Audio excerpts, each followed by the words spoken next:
Interviewing once again Trends Forecaster Gerald Celente, who's been on the mark for so many things over so many years. And today's topic, Gerald, is an Andrew Cuomo presidency. What would it look like? What would he bring to the nation and the White House? Anything good? No, he's a spoiled little daddy's boy. He'd be nowhere if daddy wasn't Mario. And he has an arrogant attitude. And he's the one that gave himself executive powers. We wrote about it in the Trends Journal as it was happening on March 2nd of this year when there were only 2 deaths in New York State, and put in a piece of legislation to grant himself the authority to become king. And when I say how arrogant that this daddy's boy is, this little low-life piece of crap renamed the Tappan Zee Bridge after his daddy. Yeah. Was his father better than mine?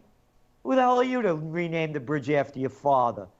And then you look at his little brother, Christie, over there, and the Cartoon News Network, CNN. Oh, I'm sick. I chipped my tooth. I'm so sick of the coronavirus. Oh, and they're doing this week after week. Hey, how come he didn't die? It was so deadly. How come he didn't die? However, the Gerald. reason he didn't die is because, Larry, when you look at the data, most of the people that are dying are elderly people in nursing homes. The facts are there. In New Jersey, it's over 50%. And across the country, 27 states haven't reported nursing home deaths. Even at this point, it's over 30%. People that are obese, people that are suffering from lung disease, respiratory ailments, heart disease, and diabetics. So why are we locked up? So Andrew Cuomo, they love him because the people have no courage. And they know that Biden's going nowhere. This guy can't finish his sentence and make sense. And I think they're either going to pull a Hillary or a Cuomo or somebody. Or maybe that guy Newsom, that other slime ball over in California, who closed down the entire place. What do they have? Less than 3,000 deaths in California. How many people live there? 40 million? 40 million and less than 3,000 COVID deaths? Oh, and you know what they say? Oh, it's because we were so good at what we did. No, it's because those little boys and little girls up there in Silicon Valley were the first ones to spread the fear and hysteria. When you had Alphabet, when you had Twitter, when you had Apple, Microsoft, Facebook, we're going to work from home. We're going to work from home. You know how many people died in the San Francisco area? Probably under 20 by now. Yeah. You know, and the place is locked down. Despite all that, Gerald, he is getting rave reviews for those so-called, or what I term fireside chats like FDR did on the radio before him, another governor from New York State that became president. So, you know, people are misinformed. People are buying it. They're drinking the Kool-Aid. So doesn't it seem like he has a good chance of becoming the next president of the United States? I don't think he'd make it. He won't win the swing states. And that's what this election is all about. It's going to be who wins the swing states. And right now you're looking at the swing states. They are anti-lockdown for a large part of them. And Cuomo is pro-lockdown. And again, his personality, he's a little, arrogant guy. And, Trump's a New Yorker too. He knows how to play this game. And so it's 2 New Yorkers against each other, and Trump's playing. He has the cards, and he'll go after Cuomo for destroying. So Cuomo will get like Hillary Clinton. He may win the popular vote, but he won't get the swing states. So you think, despite all the blame that's being heaped upon Trump falsely, for the most part, about it's all his fault, COVID-19, the spread of it, despite all that, you think Trump is still going to prevail? He will be reelected? Yes. And again, it goes back to the swing states. And they're not going to go for a Biden, and they're not going to go for a Cuomo, and they certainly won't go for a Clinton. So I still think it's Trump 2020. But, it's also been noted that in those swing states, the demographics are changing, where more young liberal progressives are moving in. So it's not all conservative in that most of those states as it used to be. How much of a factor could that be to get Cuomo to swing states? As they said in that Clinton campaign back in 1992, it's the economy, stupid. And Trump will destroy Cuomo with that. He's the one that caused this recession. It was because of him they put all these small businesses out of work, out of business. It's because of him that we have this high poverty rate. It's because of people like Cuomo that closed down the country when it shouldn't have been closed down. That's who he's. It's a divided. Matter of fact, that's going to be the cover of our next Trends Journal, the Great Divide, and that's what you have. You look at the polls; it's a great divide. But yet, on its face, it's the economy's stupid. At a very basic, visceral, emotional level, isn't there a danger there for Trump that most people will blame him because the economy is wrecked and they're looking for somebody to blame? So a lot of this is going to be how effective he can get his message out that it's not his fault. The blame should be heaped upon the Democrats. Can he get that message out effectively? I believe he will. And again, what people forget is, back in the old days, the election really didn't begin until after Labor Day. So what's going on now is quickly forgotten. To show you how quickly people forget, here we are in May. Let's go back to January, 5 months ago. Remember they assassinated that guy, what was his name? Soleimani in Iran? Yeah. And almost caused a water breakout. People don't remember this Good stuff. point. Good point. I had to think myself for a minute to remember his name. Yeah. So they won't remember this. And what Trump is going to do, he's going to blame the Democrats for closing down the economy. Now, if they start reopening, as Trump would like, even in gradual waves, and it's still depressed, again, won't that be points for the Democrats? Because the economy is gone, and Trump is not going to be able to trumpet again a strong economy. No, but again, he's going to blame them. And let's look at the reality here. Trump's number one interest is Trump. Trump is in the real estate business, and he's also in the hotel business. And the hotel business is dead. Travel industry is gone, and it's not coming back. Not with all these restrictions. So Trump is losing a lot of money. And this cat's really leveraged. So he's going to do everything he can to keep pushing this economy open. So he'll be the voice of opening up the economy and getting people back to work. And the Democrats will be the ones that say, no, we have to be careful. Let's stay locked down. It's more than just a divide. It's a political divide in the truest sense. That the Democrats actually, it's to their advantage to see the economy go down. Mm-hmm. So they could blame it on Trump. But again, Trump knows what he's doing. This guy's he's the kind of guy that knows how to really protect himself. Of course, if by any chance they reopen and nothing happens, as Trump has been saying all along, then that's a big plus for Trump to say, I told you so. This was all baloney. It was all exaggerated. There was no need to close it down the way they did. So that would really put him over the way I see it. Exactly. And again, we're looking at the numbers. Now everybody's admitting the rate's going down. And again, what are we at? 80,000 people, 80-something thousand people dead in the United States out of a population of how many? 330 million? Yeah. Oh, and how many died last year of smoking-related diseases in the United States? Only 480,000. So 400,000 more died than the 80,000 have died. And again, nearly 50% of the dead are elderly, chronically ill people from nursing homes. Oh, and speaking about that low-life piece of garbage, arrogant boy, Cuomo, he's the guy that pushed us through that putting people from hospitals into nursing homes right. without testing them for COVID, and now we have this high nursing home death. Yeah, he also issued that do not resuscitate order, which he since rescinded. So, how compassionate were those two moves, among others? Yeah, he's just so arrogant. He's just arrogant. Arrogant boy. An arrogant boy. Here's the bad news, and Trump is pumping it too, the vaccinations. They're going to try to force vaccinations on everybody. Mm-hmm. Oh, you don't want to get one? Fine, you can't get your driver's license. Oh, you don't want to get one? Fine, you can't fly. Oh, you don't want to get one? You can't leave the country. You know, they're going to put restrictions on us to force us to get vaccinated. That, to me, is what I see as one of my greatest fears. And the other real fear and disgust, as you well know how angry I am, is they sap the joy out of life. Yeah. You're not allowed to have a good time anymore. We'll tell you what to do.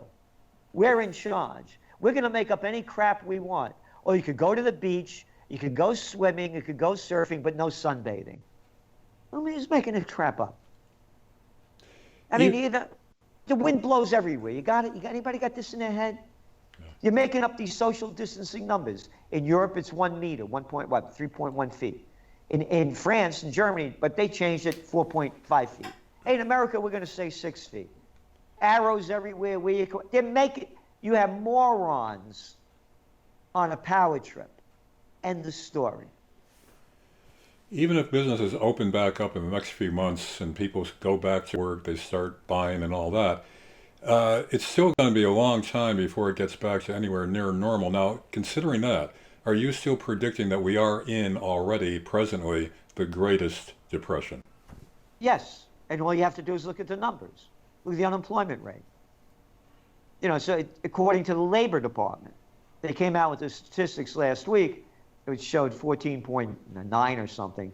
But the Labor Department put in a disclaimer into that and said it was closer to 19.7. Mm-hmm. That's Great Depression levels, 25% in the Great Depression.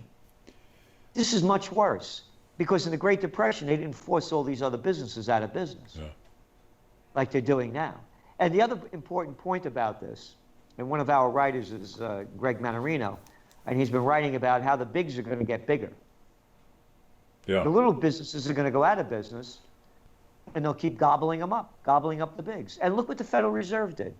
You can't make this, and they're not federal. They should stop calling it the Federal Reserve. Mm-hmm. You know, let's call it the banking system, the private banksters. They're buying corporate debt, junk bonds. They're buying corporate junk bonds with our money, by the way. We're the ones that pay for it. So the whole game is totally rigged. You predict that with the greatest depression on us, and with all the moves the Democrats have made to keep it closed, you're predicting that Trump could effectively get the message out that it was the Democrats to blame, and that'll enrage the public, and the anger will be directed against the Democrats once again, as it was in 2016, and again get Trump a second term. That's correct. Well, again, it only comes down to the swing states. That's it. End of story. And anybody they put could get just like Clinton did, get the popular vote, but they lose the electoral states, and there's no way that they're going to get the Utahs or the Wyomings or the North Dakotas or the Texas. Yeah. And they'll fight, and you see Trump's going to Pennsylvania now. Yeah. And blaming the governor for not opening up the state. There's a lot of anger in Pennsylvania where I reside against Governor Wolf, yes. Yeah, Wolf. Well, how about Mouse?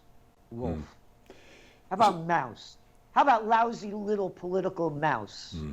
I can't stand these people. They have robbed us of our constitutional rights. They just had the lawsuit in Wisconsin where they proved it. And the judges allowed the state to reopen. This is against the Constitution. Yeah. They do not have the executive order to do this, and few people are fighting back. Few states are. And then you look at the bigger issue here. These people are only interested in themselves. Politicians don't have to worry about health care. They don't have to worry about getting money for their paycheck. They don't have to worry about pensions. They steal the money from us in the name of taxes, so it's okay. They can do what they want. They don't feel the pain. So again, the Democrats are doing this because they're in a political battle with Trump. Yeah. And it's as clear as can be. And again, you know me, I'm no Trump fan. It disgusts me what he's doing with Venezuela and Iran and with Israel, you know, and with the Palestinians. and selling more weaponry to the Saudis and Yemen and on and on. Disgusting, murderous. So I don't take sides on things. I'm just looking at the issues here. And the issues are this. How am I going to pay my bills? How am I going to pay my taxes? How am I going to pay my mortgage? How am I going to pay my rent? I can't give haircuts. I can't work in a restaurant. I can't work in a retail store. Oh, they're limiting the amount of people that could come in? Oh, great. Oh, yeah, they know exactly what to do. What imbecile would listen to a government official? Official liars, jerks, bureaucrats that keep sucking off the public tit. That's all they are. If Cuomo does make it to the presidency, what can we expect in terms of programs, priorities? It'd be pretty much the same that we've gotten from the Democrats over the years, only in spades. What could we Yes. expect from him? Yeah, they'll talk more about free healthcare, free education. We're going to forgive the debt of this, the debts of different people. So you don't have to pay your college debt. You don't have to pay your mortgage debt. Whatever it might be, they'll make up something. And again, what people are missing here, as I said, you know, we've known each other a long time, and you've come here. By the way, the town is dead, empty. It was thriving here. Yeah. You take gold. We made a trend forecast I did in June of last year. Gold was at $1,332 an ounce. I said it was the beginning of the gold bull run. As we speak, gold is touching $1,750 an ounce. Yeah. The reason it's going up is because the reason I said back then, the economy was slowing down. People forget. The markets were way down, going real down sharply in August, until the Federal Reserve came in and pumped in $7 trillion into the repo, the overnight market, so the trading houses could gamble. So what's going on now is unprecedented, with the trillions and trillions of dollars going back to thinking about Cuomo, what the Democrats going to promise, more debt. Yeah. And nobody cares anymore. It was a big deal if we wouldn't have $1 trillion debt. Now they're looking at almost $4 trillion. So what I'm saying is that if gold stays over the $1,700 an ounce mark for like a couple of weeks, look for it to skyrocket to 2,000 and above. All right, one last question, Gerald. If Trump is reelected, is there any way that he could repair the economy and begin to reverse all of this? One way. And oddly enough, you know, he's doing it in India.